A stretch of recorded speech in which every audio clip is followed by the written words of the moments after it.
The Vancouver Canucks are currently first in the entire NHL. Wait, but how is that possible? Let's rewind.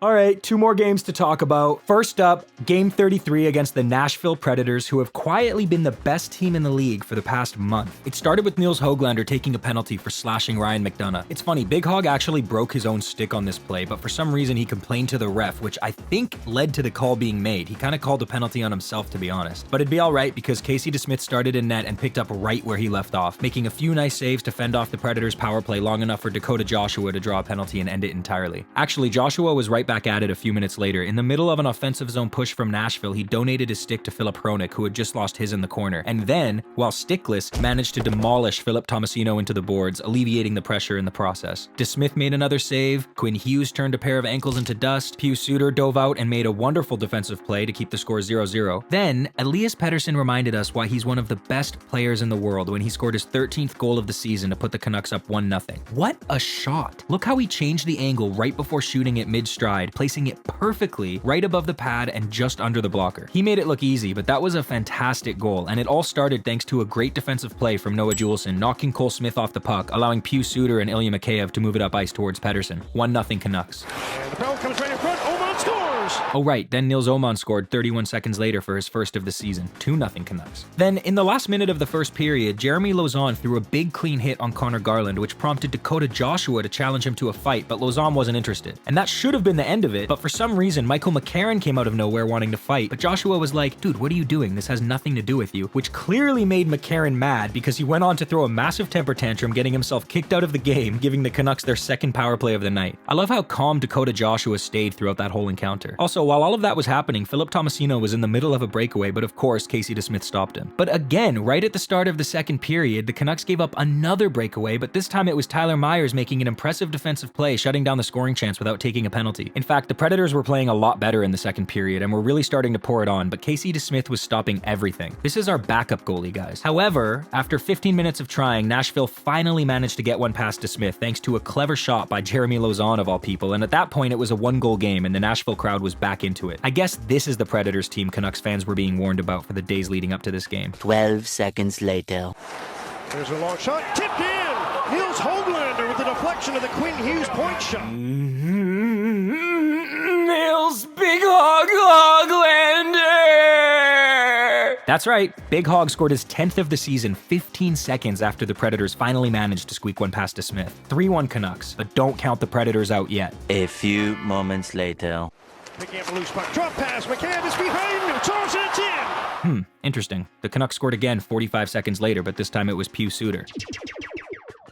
4-1 Canucks. Man, the Predators really thought they had something going there, but this game belonged to the Canucks. It was their baby. They raised this game. They put this game through college. Do you really think they were gonna let anything bad happen to it? No. 5-1 Canucks, thanks to the Bloogie man himself, Teddy Bluger. What a beautiful shot, by the way. In fact, the shot was so beautiful that the Predators chose to pull Juuse Saros and put their backup Kevin Lankinen in net.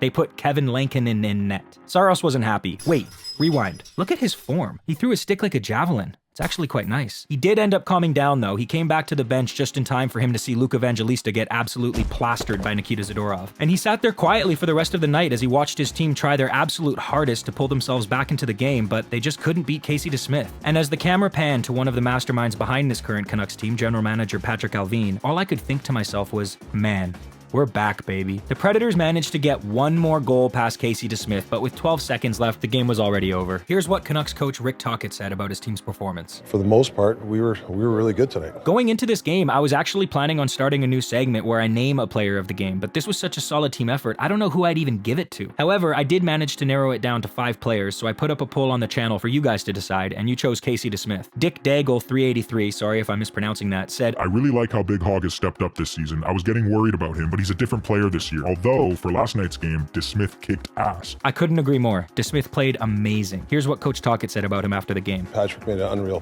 trade getting him. Obviously, he stops the puck. He's a great, but he's one of the most well-liked guys in the room. I mean, he didn't start for 2 weeks. He's got a smile on his face. He's taking shots after practice. I mean, that boosts the morale. And Casey Smith is one of those guys, high character guy. Also, I just got to throw in what Talkett said about Höglander here too. He's tough to defend, that little guy. Okay, on to the next one. Game 34 against the Dallas Stars, a strong top 10 team that the Canucks have already beat once this season, and boy, what a game this was. The Canucks came out strong with scoring chances from both Teddy Blueger and Dakota Joshua, and then Nikita Zadorov pummeled Sam Steele, and their hard work paid off because just 2.5 minutes into the game, Dakota Joshua scored his 8th of the season thanks to a beautiful no-look pass from Connor Garland. This third line of Joshua, Blueger, and Garland is what makes me really believe there's a deep playoff run in our near future. 1-0 Canucks. They kept up the pressure, Nils Öhman got a chance, JT Miller powered his way to the net for a shot on goal, but then Zadorov got called for interference, giving the Stars their first power play of the game. But just like last game, Dakota Joshua did the best possible thing you can do when killing a penalty.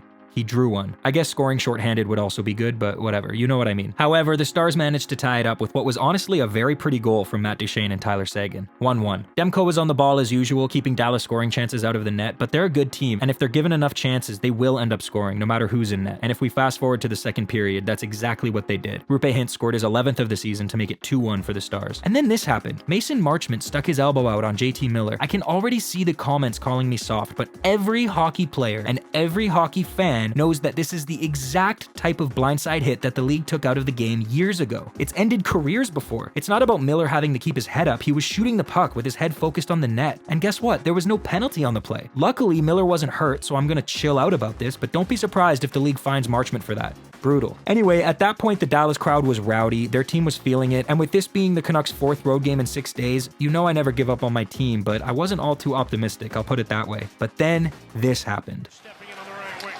JT Miller turns in the corner, dishes back, Besser shoots, he scores! Brock Besser scored his 24th of the season with a gorgeous shot, 2-2. And after Besser tied it up, the Canucks took over the game for a few minutes. They had all the control, but the Stars were able to keep them at bay. It felt like a playoff game, and I loved every second of it. I was moving my head back and forth like I was watching a tennis match. A few whistles, end-to-end action, it was awesome. Fast forward to the third period, and the Canucks had all the momentum again, and they were getting good chances. Look how close Pius Suter came to burying this one. Also, I just want to highlight this little moment from Noah Juulsen here. It looks like he's taking classes at the Quinn Hughes School of Blue Line Dancing. He's also been playing great lately. Still 2-2 though. Pause. Before this game, I put up a poll asking you guys which of the 5 lower scoring Canucks players would be most likely to score tonight, and you guys voted Connor Garland, who hadn't scored since November 12th, well over a month ago. Well, watch this. To the left wing, Teddy Blueger, across for Dakota Joshua, Garland scores! What a pass! What a play! I can't lie to you guys, I didn't shit my pants when this happened. However, both of my legs exploded off my body in a bloody mess, and as I crawled around the room cheering, all I could think to myself was, God, I love this team. 3-2 for the Canucks. A few moments later. Heiskanen keeps it in. Here's Robertson. Finds his man, Harley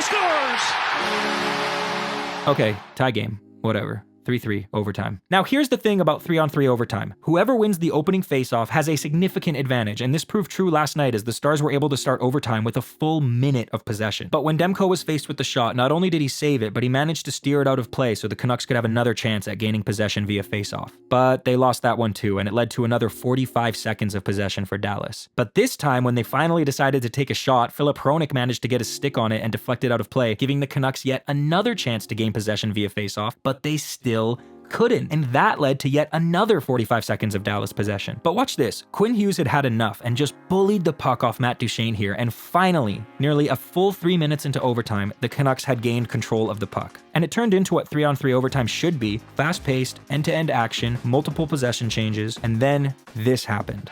Here's a great play by Joshua, and here's Pettersson, 2-0 with Dakota Joshua, stopped by Wedgwood. A clear-cut 2-on-0 in overtime, and they couldn't bury it. And of course, you know what happened right after, right?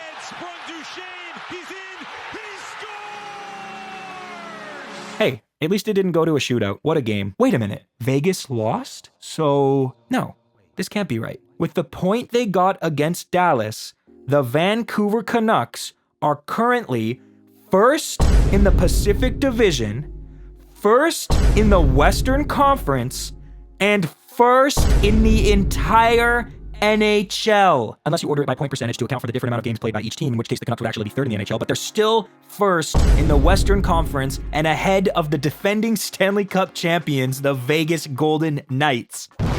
Ow, ow, ow, ow, ow, ow. Okay, so this prediction thing might be getting out of hand because 24 of you predicted the score correctly. Are you ready? For Game 33, shout out to Adam Fairley 9049, Average Leafs Fan, Avi Brar 9979, Balakay, Braden D, Chef CO3, Chungler 7RL, Creekstone Video, J-Teen Janksy 6142, Jonah Powersmith 1007, Kian Lal G355, Colton Crucell 8871, Matthew B 1601, Nosino J, Nuclear Grudon, O Bubble, Pokeshark 0074, Rosa Rolla, Taylor Lindsay 4795, The 4 Crew, and finally user CR4SE9YB7N. All of you guys got the score right for that first game against Nashville. And look, I don't like predicting Canucks losses, but I also want to let you weirdos shine a little bit too. So here's who predicted those games right. Fireheart 22, Gollum Space, Justin Greenberg 5820, Matthew B 1601.